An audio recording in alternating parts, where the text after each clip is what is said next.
Então nós vamos fazer a modelagem desse cabo coaxial, um dos cabos mais comuns que existem no mercado, é esse RG58.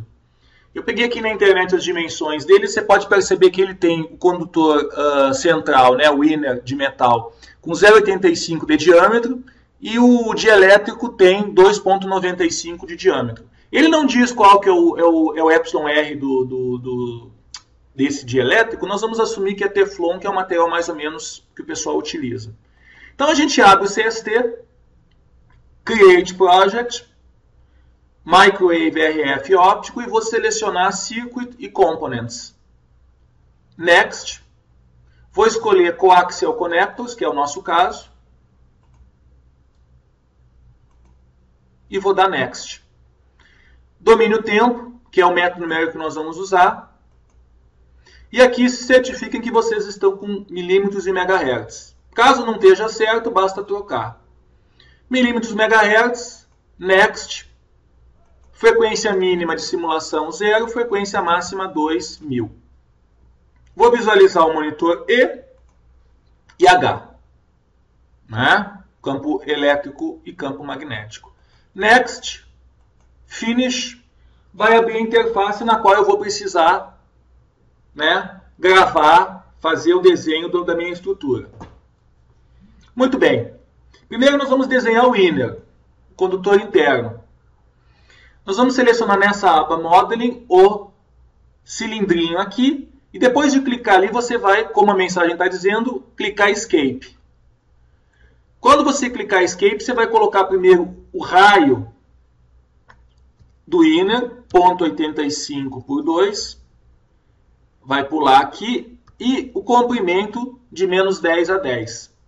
Ou seja, 2 centímetros, né? 20 milímetros.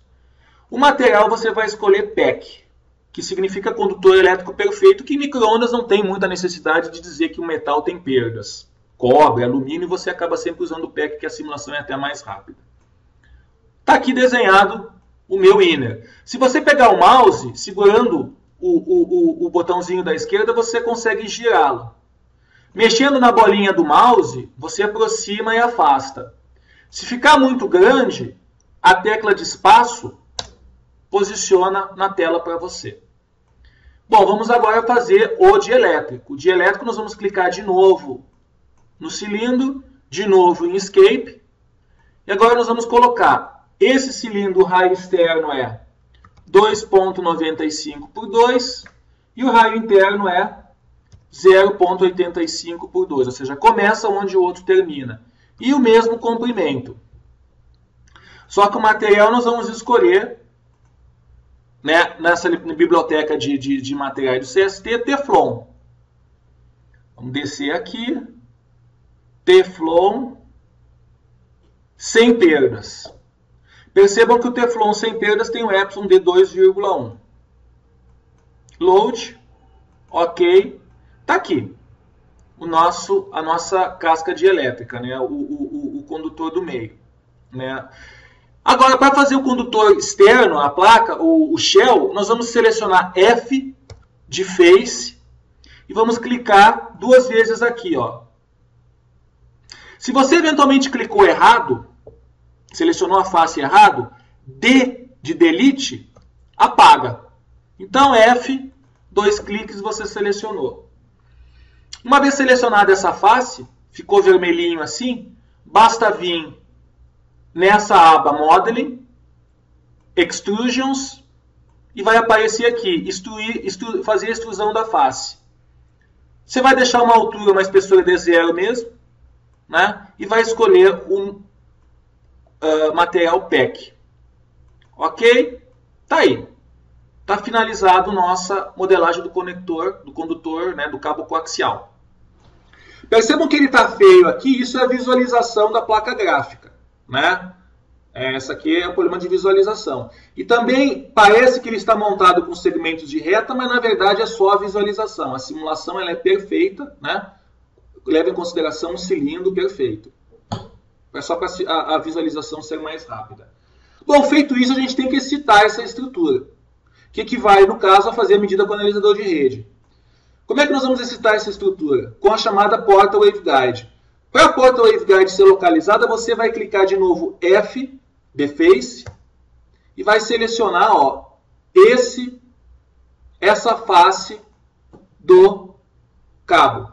Selecionou a face, você vem em Simulation, Waveguide Port. Aparece essa janela, na qual você pode clicar OK. Só percebam que aqui embaixo aparece o número de modos que você vai querer. Nós vamos trabalhar só com o primeiro modo, que é o TM. Vamos deixar em 1. Você vai girar ele com o botãozinho esquerdo do mouse e vai F de novo, colocar outra porta waveguide aqui. Pronto, está finalizada a minha modelagem. Basta eu vir aqui na aba Simulation, Solver e Start.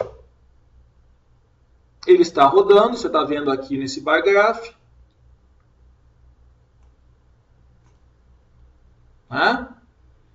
Você percebe que ele já simulou os modos na porta.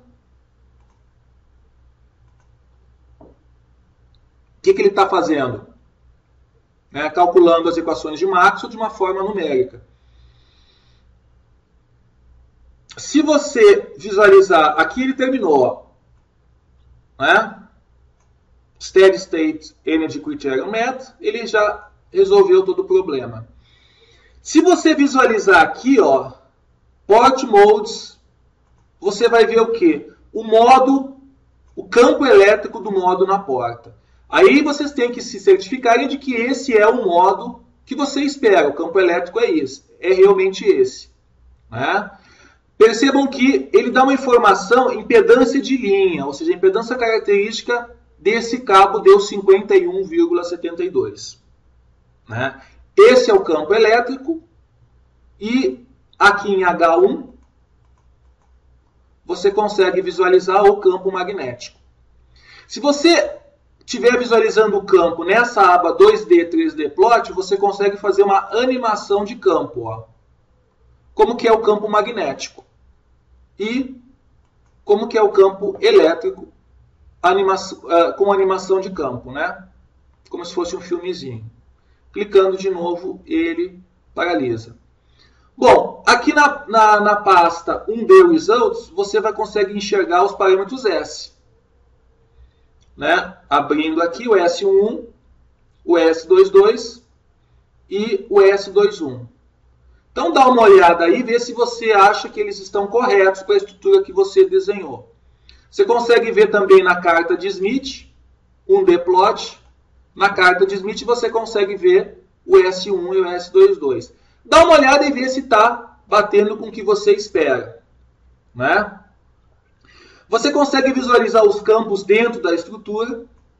Aqui em 2D, 3D Results e Field. Quando você clica no nomezinho aqui, ó, aparece em vetor. Animate Fields. Como que é o campo em 1 GHz, E se eu descer aqui, como que é o campo elétrico em 2 GHz. Aqui o vetor e aqui em módulo. Em 2 e em 1. Eu posso clicar no Smart Scaling aqui, fazer algumas brincadeiras. Cut in Plane. E você consegue fazer uma animação bem interessante dos campos. O campo magnético. O campo magnético. E por aí vai. O que também dá para fazer é o seguinte. O que acontece se eu pegar uma dessas portas, por exemplo, a porta 2, e apagá-la? Selecionei e delete. Ok? Vou ficar só com uma porta. O que vai acontecer aqui é o seguinte. Tudo se passa como se essa ponta aqui ela estivesse em curto. Por quê? Porque as condições de fronteira do nosso problema são tais, aqui, ó, que consideram todo o meio externo coberto por PEC. Ou seja, toda essa caixinha aqui, ó, o volume de simulação, ele está coberto por PEC. Ou seja, tem um curto da malha, do shield, até o condutor central. Se eu fizer a simulação novamente, o que vai acontecer? O que a gente espera que vai acontecer? A gente enxergar esse curto. Vamos ver se está certo. Né?